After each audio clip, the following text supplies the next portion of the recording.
Before we begin, I'd like to put it out there that there are going to be a lot of spoilers from any of the Fire Emblem games ahead. Perhaps nothing terribly earth-shattering for some, but wanted to put that forward.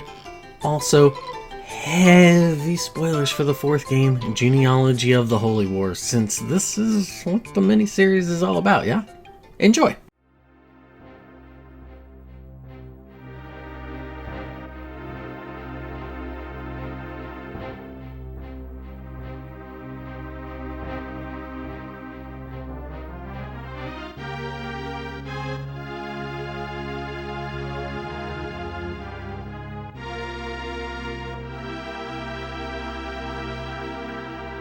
Though my channel isn't festooned with Fire Emblem cheer, news, or whatever this nonsense is, I do have a soft spot in my ever-hardening heart for the older portions of the series. Surprise! Woo! My love for the Fire Emblems sits squarely from the beginning to right about here. You know what though, I'll take that back. Echoes is great. Outside of that stuff that hard connects all the newer stuff to it. But that's also a remake of Gaiden. Awakening? I'll pass on the Shadow Zombies from the future. Fates? Okay, heart to heart, I'll not be snookered into buying 2 games and some DLC to both sides it and go with the I don't wanna option. Plus, how mental is it to pair off characters, they have children, then toss said kids into the deep realms? And if you want to know what those deep realms are, well, I have the wonderful quote to give you here. The deep realms is a large spatial area well outside the realm that houses Hoshido, Nor, and even Vala. These realms are easily accessible through unknown means, but are common knowledge to many in Fates. It shares many similarities to the Outrealms, with the war between Hoshido and Nor causing many hardships in regards to raising an infant. When characters marry and bear children in Fates, the children are sent to specialized deep realms, where they are raised by caretakers hired by their parents while they are off at war. The most notable trait of the deep realms is the accelerated flow of time in the realms compared to the normal flow of time in the main world of Fates. How exciting! In a matter of a few weeks, in the Fire Emblem Fates continent translates to several years in the deep realm. Thus, children grow from infants into young adults in a short period of time. Despite the seemingly countless deep realms which act as a sort of safety net to protect the children from unwanted intruders, the unrestricted access and entrance into realms do put them in danger when they are discovered. That's absolutely heinous. Just no. Just no. Aside from that, didn't personally care for Three Houses, though it did seem a step closer toward the aspects of Fire Emblem I enjoy. The worst part, if we will, is the heavy Persona SMT inspiration. By SMT, I mean the Shin Megami Tensei. Less that, more so it feels like Persona. But that also could be due to the residue from Tokyo Mirage Sessions Sharp FE. That's certainly a title. Back to Three Houses, though. They plop you in an academy, which balloons out the game time. Which, that isn't a bad idea, but the way they go about it is mad at me. Oh, and all those offshoot Fire Emblem games? Nah, I'm good. But Taylor, what about Engage? No, not for me. I'm tired with there somehow being this tug-of-war that a game can only play well or have a good story. It can't have both. How does that make any sense to anyone? I'll not wait, but if somebody can regale me with the particulars, I'll be curious to know. Now that I've made my feelings known on a sizable portion of those games, I think it's time we circle back to 1996, the 14th of May, and the release of Fire Emblem, Genealogy of the Holy War. Before diving into the meat and potatoes of this game, at least for me, which is the music and story, we need to dress this meal up with a whole lot of sides. Like, what did this game add since the one before it, Mystery of the Emblem? Some new features this time around are... the weapon triangle makes its triumphant arrival. That whole axe, spear, sword, rock, paper, scissors thing? That thing that makes characters stand tall against a wave of bandits simply by wielding the sword. Like fire, go against some windcasters. Want to show fire who's boss? Conjure up a light show from the heavens above. Want to be above all that petty nonsense? Dabble in dark light magic. Or you could be a bow user. Oh, I wish you were better, I truly do. You deserve better. Anyways, that starts in this game. Leadership is important as well, especially on the battlefield. Now, some characters have leadership points, which help their army's fighting prowess. Take out those leaders and you can kneecap a threatening batch of troops rather quickly. Skills are plentiful, have some sweet character with great growths. Well, let's supercharge them with some skills to negate criticals or ignore defense. It's like you're not getting those. Or if they're wounded enough, they could learn to dodge like their life depended on it, which it does. Or they can be super aggressive and attack 5 times in a row. Talk about being greedy. Coupling up characters offers a lot of variety in this game, which we'll dive more into a bit later, probably in an episode or two for now. Even when not romancing, characters can gain items, permanent stat boosts, and other neat things, though it can be a bit esoteric, like divining an answer from the sky above by just simply looking at the clouds. That's what it feels like sometimes, I swear. There are pawn shops because units can't simply juggle items between each other unless they are lovers. You'll have to sell items for others to buy, but the buyer better have a heavy purse as units possess their own money. Everyone is responsible for their own spending this time around. Levels are slightly different as well. No level 20 max, promote, and then do it all over again. You promote at level 20, but the max is level 30. You're not getting a lot of leeway with that. Don't, and you'll more than likely run into some trouble down the road. One nice thing about this is that already promoted units aren't as poopy as they generally tend to be.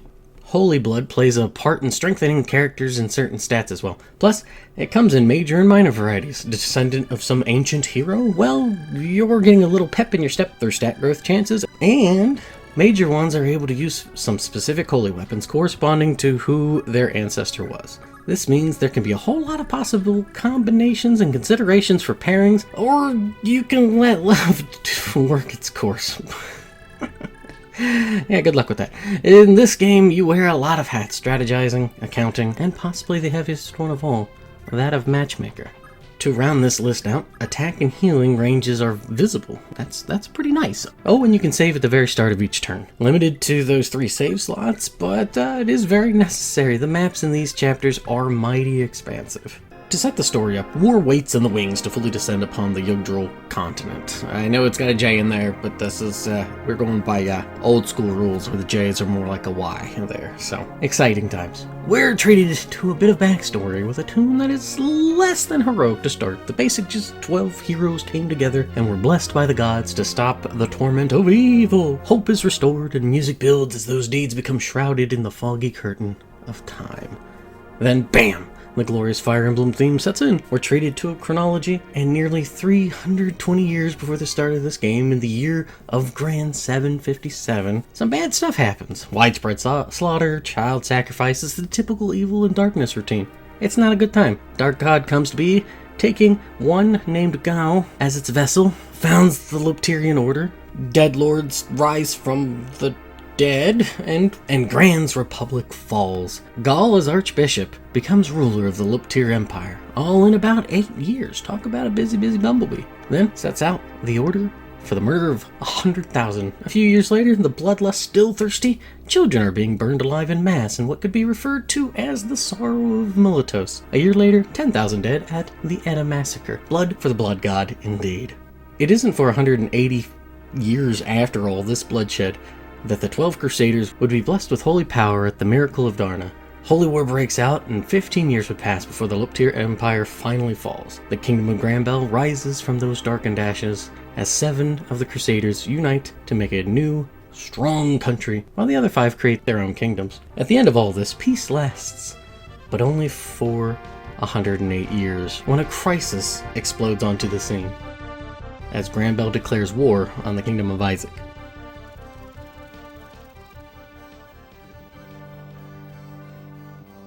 All this information is what the player is given before we even are properly playing this game. Fan of history, war, and the like, this game has a lot to offer. Not a fan of those, well, this one might not be your jam. But perhaps there will still be some elements to entice you to give this great game a go. However, before we start playing, we've got a little bit of prologue to go through as well, because there's just a little bit more detail that needs to be explained about Granbell here. The aging King Asmer has been passing administrative duties to his son, Prince Kurth.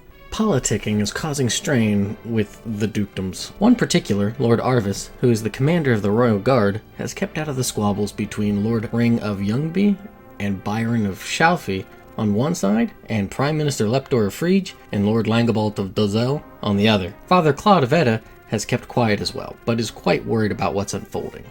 Then, Darna is reported to have been attacked by Isaac, which kickstarts Granbel's willingness to send its might to bring those barbarians to heel. With only a paltry force at home, believing their western alliances to be in working order, Granbel's belly is left open for attack, and Prince Gandalf of Verdane invades, attacking Youngby Castle.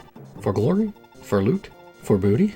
Well, Lord Sigurd, son of the aforementioned Lord Byron, will not let that aggression stand. With Lady Adine of Youngby trying to weather the storm of Verdane's army crashing against her castle's walls, Lord Sigurd and his trusty knights, Noish and Alec, aim to boot Gandalf back to Verdane while bolstering their neighboring villages' defenses. A simple plan, openly suggested by the 14-year-old Oife. Keep this young man's name in your head for later. Serving under the tutelage of Lord Sigurd, he may not be up to the task of fighting, but budding tacticians are important as well. Rounding out Sigurd's forces is the gallant...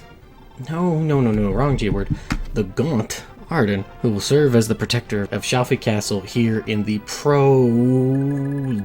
That's right, this whole map is the Prologue, Birth of the Holy Knight. Now we can get into the game proper.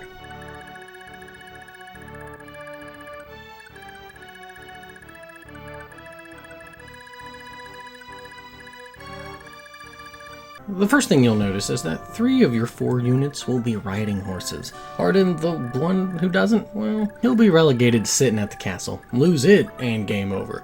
Lord Sigurd goes down, game over. Everyone else, well, they'll either die or run off, which makes the classic 0 HP equal death notion a bit of a betrayal to the senses. And to be fair, they show this right away with Gandalf dunking on Medil, who will join after Youngby is retaken midway through the prologue. You'll also start to get a feel that there are a lot more moving parts for this game versus a lot of these earlier ones. Some units will pop in during the chapter to join in the fighting or to simply observe. Also, I need to come clean about something. Generally, Fire Emblem games have some, 20 to 30 chapters or battles or so. This one has 12. No Undorf waiting, all on the overworld map. Good if you have speedy boys and girls on ponies and Pegasuses. A bit of a negative if someone has to hoof it. Nice bit of cardio, I guess. Before we continue this jaunt westward to shut Verdane down, look at this battle scene.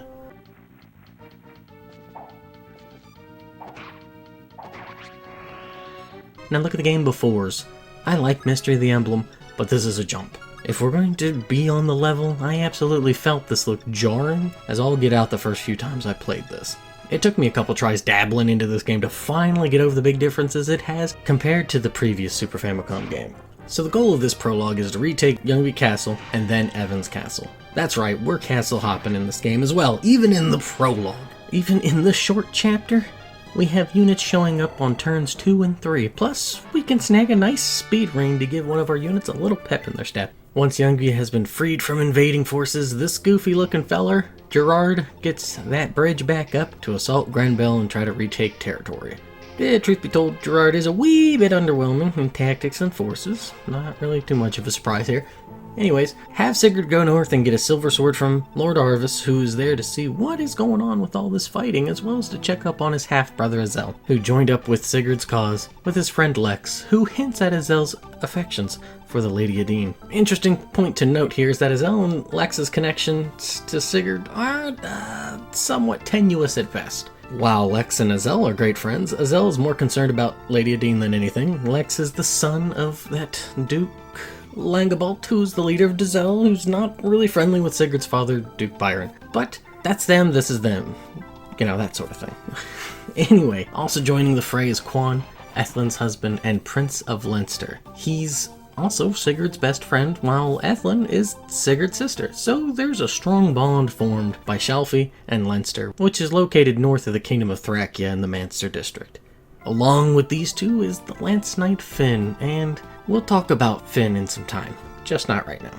Once Evan's castle falls to Sigurd's motley forces, no trace of Lady Adine, however, can be found. Envoys are sent from Valhalla, the capital of Granbel, honoring Sigurd as a holy knight, and will be compensated for providing the kingdom protection. Sigurd pledges his allegiance to the king, which was never in doubt, However, something to keep in mind for this game is that there's that one adage, the road to hell is paved with good intentions. And Sigurd has taken a long stride toward that fiery destination. After the prologue is closed, we're told about Verdain. Under its king, Bato, their penchant for border skirmishes with Granville have practically stopped, though they have developed a bit of a rough image about themselves all along the Yggdrasil continent. New blood soon washes away old blood, though. King Bato is aging, and his sons, Kinbois, ruler of Genoa, Gandalf from the Prologue's festivities that kicked all this off, and leader of Marfa, and Jamka, the youngest prince of Verdain, have all been a wee bit more aggressive as of late, and shaded by its great forests, Kinbois eyes glory in the reclamation of Evan's castle to the north. When we first get sights on Verdain proper, we are shown a lone rider from Augustrian lands heading to Evan's castle. This is Elshon, king of Nodion, and friend of Sigurd and Quan from their academy days. Elshon inquires what Sigurd is doing and promises to protect his backside from any possible aggression from the other Augustrian lords. With the promises of wine and chats like old times, Elshon departs. Though Sigurd sees off his friend, his eyes drift to the south to another approaching storm. This is when we cut to Genoa's castle, where Kinbois orders the fierce Ira to help defend Genoa castle while Evan's castle is being reclaimed. He forces her to do so by threatening a boy named Shannon. Are they related? Brother and sister? They also look quite different from the Verdain citizens. Bit peculiar. To break the waves of Kinbois and his army, Sigurd and his company counter. As this is occurring, Prince Jamka frees the thief Du and Lady Adine. The prince returns to Verdain castle, and Gandalf is quite mad about this and sends out his own force to recapture the pair, or kill them if need be. So in a strategic sense, if you take too long dealing with Kinbois, the escaping duo are likely to be overrun. However, if you try to head towards Genoa Castle and try to capture it, you'll be greeted by the dangerous swordswoman Ira. Sometimes, though, fortune favors the bold, or at least it does this run, because Genoa Castle must be taken before Sigurd can recruit Ira. While the fighting for Genealogy can vacillate between easy and difficult, the recruiting sometimes can be somewhat tricky. Not as bad as some games, though. Thracia 776, but that's for another time. More importantly, Sigurd and company bring the hammer down, conquer Genoa, and recruit Ira. Once conquered, Sigurd is greeted with the information that Shannon is in fact the son of the King of Isaac, the same kingdom of Isaac that Granville is currently warring with. Ira is Prince, or at least for a moment, King Maricle's sister, thus Shannon's aunt. Young Oyfe recommends informing King Esmer of Granville, but Sigurd does not see this child as having anything to do with the current war. Another step taken, another shackle clasped to his wrists, leading him down a path rife with struggles, but also punctuated with some choice. Unbeknownst to our blue-haired hero, a conversation between Quan and Ira reveals allegations of what kicked off the war between Granville and Isaac. The attack on Darna, near Granville, was carried out by Revo. Keep a tab on this for later. That and also a whole game later, while we're at it. King Menanon of Isaac at the time executes the King of Revo, while the Prince, Galzus, flees. His whereabouts currently remain unknown. More concerningly, King Menanon is assassinated, which enrages the Prince Miracle, now king, and he attacks Granville, entrusting Isaac's future in Ira's care by raising Shannon to grow and eventually have him take his rightful place as king. Ira asks Quan to remain hush about the details, which he acquiesces to. Now Elshon, from a little bit ago, he's a man of his word, and with ease stops troops from Herheim, which were led by a Prince Elliot, who had eyed a weakened Evan's castle. Man, that Elshon guy is pretty cool. We also get a quick look at Elshon's half-sister, Lachesis, the Princess of Nodion. Now with his hind flank safe from attack, Sigurd and company head to Marfa Castle to deal with Gandalf. Once Marfa has been captured, a peculiar interaction occurs in town. Sigurd saves a beautiful young woman who knows of the Lord, but runs away before he can get her name. He's told by a passerby that she's a shaman in the spirit forest named Diodora, who is forbidden from associating with men, which Sigurd thinks is nonsense. Up north, King Bato is persuaded by a sneaky-looking fellow named Sandema to send out Prince Jamka for the honor of Verdane to attack the invading forces. Once the prince is left, the sorcerer Sandema mortally wounds the king, disappointed with Verdane's poor military force. Archbishop Manfroy appears, and through some clunky dialogue, we learn what these two are about. They're evil! Surprise, they look evil. Shock, horror. And the worst of all, though, is that they are trying to bring back the Lopetier Empire. Yeah, the one that was just around 108 years ago with the war and the child sacrifices and the like, them evil bastards. They've been searching for a child of Segun. Keep a note that she had two, who was the ex-wife of Lord Arvis's father, Lord Victor, who had many mistresses, and became the lover of Prince Kurth. Now, if they can pair off those two half-siblings, their dark god, Lopotosu, which I probably butchered, could be revived through the blood pact made way back when with Gal many centuries ago. The reason for this is Segun was the sole descendant of the Lopoto clan. She had the blood of Prince Myra, the Emperor of Lopotos, aka Gal, his younger brother. And what better way to quote-unquote strengthen the bloodline than incest? That's how that works, right? Anyway, Gal made a blood pact with that nasty dark god, and all that nasty business mentioned in the chronology came to be some 300 years ago before the game's events because of that nonsense. While the evildoers had been hiding in the Yi Desert, which is the same place where Darna is, you know, the place that was attacked by the Kingdom of Isaac, they've been hiding there for the past century. These sneaky evildoers have already found the boy who carries it. They're now looking for the girl, who also has the blood to reignite the pact and set the Yggdrasil continent ablaze. Once back in control, Sigurd and company go north through the dense spirit forest. Lady Adine reunites with Prince Jamka, convincing him to join. When Sigurd passes through the thickest parts of the forest, Diodora appears and warns Sigurd of Sandema and his dark magic. They immediately fall in love, and she joins with a silence staff to boot, to easily put down the sorcerer menace. Now, the game creators do a decent job of changing conversations upon circumstances. If you leave Sigurd behind, then beat Sandema, once he does go through the forest, Diodora will still join, but the conversation will be different. A neat touch that they absolutely had to do, because if they didn't, it'd be really wonky. Also of note, you can have these random instances with certain characters when they visit set locations. It feels a bit random, not in the sense of chance, but what, where, who is involved is a bit of a guessing game. For this chapter, Lex has to go to the edge of the land where he drops his axe and encounters some lady of the lake who rewards his honesty in asking for his old iron axe back and not some sort of gold and silver axe kind of thing. She ends up giving him a nice shiny hero axe, which allows for a character to make 2 strikes in one turn. In one go, in one attack. It's pretty handy, it's pretty nice. Once Sandema is muted and the last of Verdane's forces are routed, Sigurd finds a dying King Bato who asks for forgiveness for his and his sons' transgressions. He warns Sigurd of the revival of the Dark Lord, the Lopotosu, then dies, leaving Sigurd to wonder what the Dark Sect business is all about. Now this is what I love about this game so much. All that stuff right there. Sure, there's some clunky exchanges, but the political intrigue and the layer after layer of new problems opening up from seemingly simple acts are great. They build upon each other, and they build up to a pivotal moment that we're still some ways away from covering. For now, this is where we're going to leave everything. Next episode, we'll cover chapters 2 and 3, so I hope you enjoyed. Thanks for watching. See you then.